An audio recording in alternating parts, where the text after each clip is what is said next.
네, 예상보다 강했던 트럼프 대통령의 관세 폭탄에 글로벌 증시가 다시 한번 혼란에 빠졌습니다. 네, 안전자산인 달러화마저 지금 흔들리고 있는 상황인데요. 이럴 때일수록 이 시장 상황을 정확하게 분석하고 안전한 대안투자처를 찾는 게 중요하겠죠. 네, 오늘은 하나자산운용 원큐 ETF 김승현 본부장과 함께하도록 하겠습니다. 안녕하세요. 네, 안녕하십니까? 네, 반갑습니다. 네, 반갑습니다. 오늘 모시자마자 네. 블랙 먼데이였거든요. 네. 지금 글로벌 증시, 아시아 증시 모두 다 지금 급락을 했는데 네. 이 부분 어떻게 보셨어요? 우선 이 주간 수치 보시면은 네. 아닙니다. 오늘 그 하락하는 수치 보시면 마이너스 뭐 5%, 네. 나스닥 100이든 아니면 S&P든 나스닥 5%인데 우선 주간으로 하락한 게 아니라 이 하루의 네. 하락폭입니다. 그래서 그러니까요. 사실 뭐 블랙 먼데이나 이런 얘기가 나올 정도로 굉장히 좀 지수가 폭락하는 그런 상황이 좀 나왔고요. 국내 증시 같은 경우에도 지난주 금요일 그 탄핵 이후에 네. 이렇게 매크로 악재가 해소되길 기대하면서 국내 시장이 조금 버텨주는 모습을 보였는데 네. 오늘 같은 경우는 역시나 좀 큰 폭의 조정을 받는 그런 상황이 좀 나왔습니다. 네. 사실 이 관세라는 이슈는 저희가 처음 들어본 이슈는 아닙니다. 뭐 계속 트럼프 정부가 나오면서 아니 그 이전부터 이 관세는 굉장히 좀 저희한테 리스크 중에 하나였는데 생각했던 것보다 이 관세가 굉장히 좀 이 큰 의미로 다가오는 것 같습니다. 설마 네. 트럼프가 이 정도까지 이 관세를 강하게 할까라는 거에 대한 약간의 좀 의구심이 있었는데 트럼프가 정말 얘기했던 대로 거의 100% 거의 더 지금 관세가 굉장히 강한 폭으로 맞아요. 되고 있고요. 지난주 금요일 같은 경우 저도 한 9시쯤 집에 들어가 좀 쉬고 있는데 네. 미국 장이 갑자기 좀 선물이 빠지길래 네. 어떤 이슈냐 했더니 역시나 중국 같은 경우도 맞대응을 하는 그런 모습을 보였습니다. 그래서 생각보다 이러한 좀 이슈가 좀 오래가지 않을까라는 좀 저희가 우려가 있고요. 아시아 네. 또한 굉장히 좀 관세 이슈를 완전히 두드려 맞았다고 볼 수가 있죠. 베트남이라든지 아니면 뭐 인도네시아라든지 저희가 흔히 알고 있는 동남아 또는 아세안 국가에서 큰 폭의 이 조정이 좀 일어나긴 했었습니다. 네. 역시나 트럼프 정부 입장에서는 이러한 국가에서 우회해서 수입하는 것들도 역시나 이 본인 국가 미국 입장에서는 이 마이너스 가 측면이 나오는 거기 때문에 당연히 이 동일한 국가에서도 40%가 넘는 그런 강력한 이 관세를 좀 부여하는 그런 정책들을 좀 펼치고 있고요. 역시나 좀 많은 얘기들이 나옵니다만은 가장 큰 이유 중에 하나가 뭐 미국 우선주의라고 합니다. 그다음에 자유주의로 대표되던 그런 수십 년 동안 이러한 이슈들이 나오면서 미국이 좀 만성 적자 국가로 변한 지 꽤 됐습니다. 그리고 네. 미국 내부에서 보더라도 이 공장이 굉장히 유명했죠. 제조업이 유명했습니다만 이러한 공장들이 자유무역주의 이후에 다른 해외로 이렇게 공장을 많이 이전하면서 미국 네. 자체가 좀 제조업이 상대적으로 좀 약해진 그런 우려들이 좀 있었고요. 그다음에 표에 대한 정치적인 이슈, 지역에 대한 슬러마 이런 것들이 좀 있다 보니까 트럼프 정부에서 약간 어떤 출혈을 좀 감수하고도 강력한 관세 정책을 시작했다라고 저희가 볼 수 있을 것 같습니다. 네, 방금 동남아 국가에게 뭐 큰 타격을 줬다라고 말씀을 하셨는데 네. 정리를 좀 해보면 캄보디아가 49%, 라오스 48%, 그리고 베트남에 46%에 달하는 굉장히 높은 관세율을 매겼거든요. 그래서 베트남 VN 지수도 23년 만에 지금 최대 낙폭을 기록했는데 이렇게 동남아 국가에 과혹하게 관세를 계속 매기는 이유는 뭐라고 보시나요? 아까 뭐 우회를 얘기를 해주셨는데 네, 다시 아무래도 한번. 이 우회가 가장 큰 이유일 수 있고요. 역시나 네. 이 무역 적자가 굉장히 큽니다. 뭐 중국뿐만 아니라 다른 국가도 있는데 역시나 이 베트남 또는 아세안 국가를 통해서 많은 공산품들이 수입을 하고 있는 그런 상황이기 때문에 네. 가장 무역 적자가 크기 때문에 그 국가들을 대상으로 굉장히 높은 관세를 매겼다라고 볼 수가 있고요. 이러한 것들이 사실은 뭐 베트남 같은 경우는 이슈가 나오고 나서 미국 쪽에 바로 제안을 했습니다. 우리는 관세를 아예 안 때리겠다, 제로로 네. 하겠다. 그래서 다시 한번 협상을 하자라는 그런 제안을 하기도 했었고 몇 달 전 같은 경우 베트남 이 총리가 굉장히 우호적인 그 메시지를 많이 내기도 했었습니다. 만약에 미국 정부의 이 수익에 도움이 된다면 나는 매일같이 플로리다에 가서 골프를 치겠다라고 얘기를 할 정도로 네. 사실 속된 표현으로 미국이 좀 강하게 공격을 하니까 좀 바짝 엎드린 그런 모양새를 좀 보이기도 했었습니다. 그래서 네. 아세안 국가들 이러한 국가들 같은 경우는 우선 트럼프가 강력하게 공격을 했고요. 그 대응, 국가적인 대응 자체가 중국은 사실 맞대응인데 다른 베트남 같은 국가들은 소위 말해서 바짝 엎드린 그런 상황들을 보이고 있습니다. 그래서 발효가 된 지 사실 얼마 안 되긴 했기 때문에 아직 네. 뭐 바로 해결된다 아니면 이렇게 뭐 타개가 된다라고 보긴 좀 어려울 것 같고요. 조금 시간을 두고 지켜봐야 됩니다만은 그래도 각 국가별로 이 대응이 좀 다를 수가 있다는 점을 먼저 말씀을 드릴 수가 있을 것 같습니다. 네, 근데 이게 트럼프 대통령의 관세 폭탄이 비단 동남아 지역뿐만이 아니라 본인 나라에게도 지금 좀 영향을 많이 미치고 있거든요. 이 아이폰 대부분을 중국에서 생산하는 애플 같은 경우는 지금 9% 넘게 급락을 했고 또 M7 기업들에서 패닉셀이 나오면서 나스닥 낙폭을 굉장히 많이 키웠거든요. 이 자국 기업에게도 이렇게나 큰 타격을 미치는 상황인데 이렇게까지 계속 강행하는 이유는 또 뭘까요? 역시나 앞서 말씀드린 것처럼 좀 정치적인 이슈도 좀 있을 것 같고요. 그다음에 지금 미국 같은 경우 굉장히 경기가 그래도 굉장히 좋은 편이었습니다. 그래도 트럼프 입장에서 볼 때는 아무래도 두 번째 이 정부이기도 하고 미국을 조금 더 좀 강하게 하는데 이 본인의 좀 힘이 좀 들어가야 된다고 생각하는 측면은 좀 있을 것 같습니다. 그동안 미국 굉장히 큰 성장을 이뤘습니다만 이 트럼프의 정책으로 대표되는 이 뚜렷한 그런 정책들이 사실 없는 것도 그러한 그 상황 중에 하나입니다. 그래서 트럼프 정부 입장에서는 우선 본인들의 그런 관세 정책을 통해서 미국의 만성 무역 적자를 좀 해결하고 다시 미국 내 공장을 좀 유턴을 시킴으로써 일자리도 좀 늘어나고 그다음에 미국 경제가 조금 지금은 좀 어렵더라도 시간이 지나면 좀 더 강해지는 그다음에 미국 시민들에게 훨씬 더 많은 직업과 그런 직업 그 잡에 대한 혜택이 돌아가게 하는 것들이 결국 트럼프의 목적 중에 하나지 않을까 그렇게 생각을 하고 있습니다. 근데 말씀 주신 것처럼 미국 기업이 사실 뭐 완전히 두드려 맞기도 합니다. 애플 같은 경우 이런 대형주 시총 1위 대형주 하루에 막 9% 두 자릿수 가까이 빠졌다는 것 자체가 그만큼 좋지 않은 신호가 나올 수도 있고요. 미국 같은 경우도 이러한 관세 정책을 2년, 3년, 4년 뭐 훨씬 트럼프 정부가 끝날 때까지 강력한 정책을 유지할 것이냐에 대해서는 저희가 조금은 지켜봐야 될 것 같고요. 왜냐하면은 미국 정부 또는 미국 기업들, 미국 시민들도 똑같이 피해를 보고 있는 상황입니다. 그래서 반발이 좀 심할 것 맞습니다. 같아요. 지금 뭐 바로 해결된다고 말씀드리기 어렵습니다만 조금 더 시간은 어느 정도 필요하되 결국은 좀 해결되지 않을까, 안정화되지 않을까라고 생각을 하고 있고요. 그다음에 한 이틀 전이죠. 그 미국의 무슨 기자가 어떤 기자가 트럼프에게 질문을 했습니다. 지금 401k라고 하죠. 연금 계좌가 지금 녹아내리고 있다. 어떻게 할 거냐라고 이제 트럼프 대통령이 한 말이 나는 아직 내 계좌를 쳐다보지도 않았다.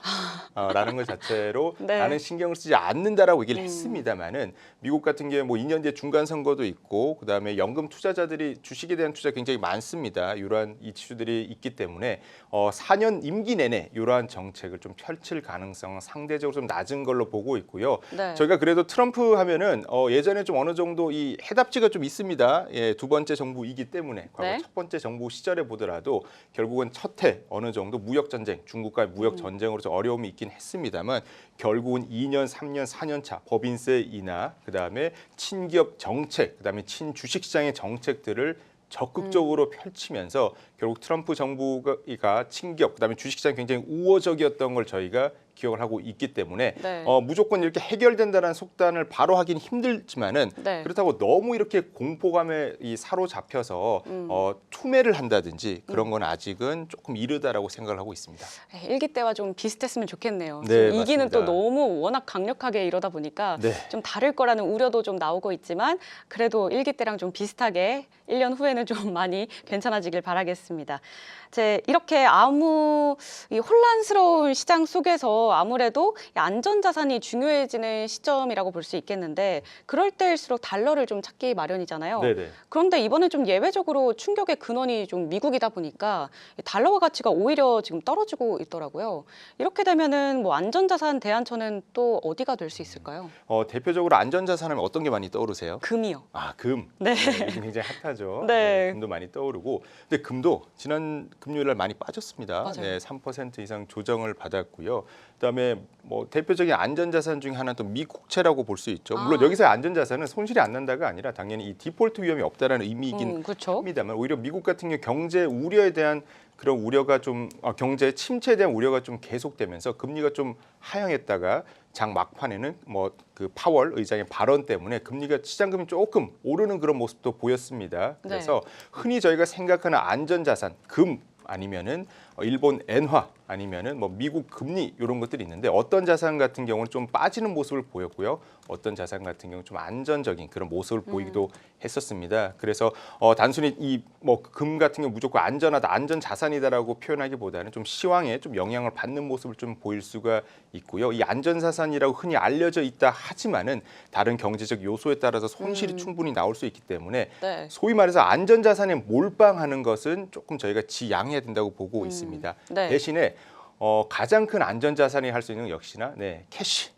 현금이죠. 네, 현금이죠. 네. 근데 현금을 그대로 보유하시기보다는 요즘은 뭐 파킹형 ETF라 그래가지고 이 하루라도 이렇게 보관을 하게 되면은 매일매일 그 일드가 붙는 NAV가 오르는 수익이 나는 그런 파킹형 ETF도 굉장히 인기를 끌고 있습니다. 그래서 네. 보유 자산의 10%나 또는 20% 정도를 좀 현금 또는 현금성 자산에 어느 정도 투자를 함으로써 저희가 좀 정말 안전하게 좀 어느 네. 정도 버퍼를 가지고 가고요. 대신 시장이 조금씩 반등하는 모습을 보일 때 또는 아까 말씀드린 것처럼 이 관세 이슈가 조금씩 이렇게 해결되는 모습을 보이는 즈음에는 현금을 일부 청산하면서 주식 네. 포지션을 쌓아가시는 것도 좋은 방법 중 하나라 생각하고 있고 오늘 좀 재밌는 그 수급이 좀 ETF에서 일어났습니다. 네.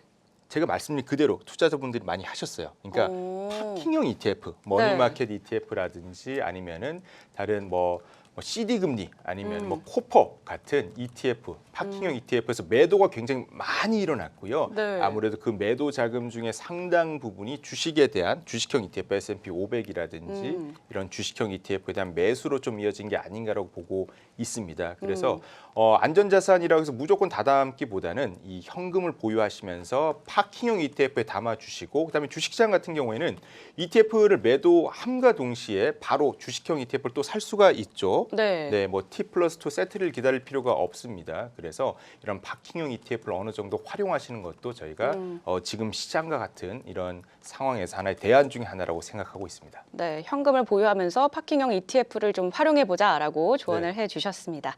자, 이번 상호관세 조치로 한미 FTA도 이제 사실상 무용지물이다라는 얘기가 나오고 있거든요.